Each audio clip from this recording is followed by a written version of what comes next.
অনেকে শরিকানা কোরবানি দিবেন। গুরুত্বপূর্ণ মাসআলা, শরিকানা কোরবানির ভিতরে যদি একজনের নিয়ত সাচ্চা না হয়, কি না হয়?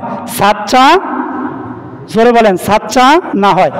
অর্থাৎ কোনো একজন ব্যক্তি যদি কোরবানির গোস্ত খাওয়ার নিয়ত করে, কোরবানির গোস্ত খাওয়ার নিয়ত করে যে কোরবানি দিতে হবে, নাহলে সমাজের মানুষ কি বলবে, গোস্ত বামু ব্যাস সমান সমান, এমন নিয়ত 7 জন ব্যক্তির শরীকের একজন যদি করে, সবার কোরবানি ধ্বংস হয়ে যাবে।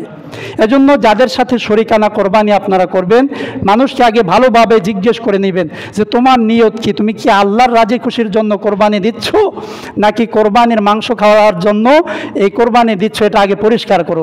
যখন উনি বলবে যে আমি একমাত্র শুধুমাত্র আল্লাহর রাজি খুশির জন্য কোরবানি দিচ্ছি, তাহলে এমন স্বীকারোক্তি দ্বারা ওই ব্যক্তির ইনকাম যদি হালাল হয়, ওই ব্যক্তির টাকা পয়সা যদি হালাল হয়, ওই ব্যক্তিকে শরীকে নিবেন, এতে করে আপনার কোরবানির কোনো সমস্যা হবে না।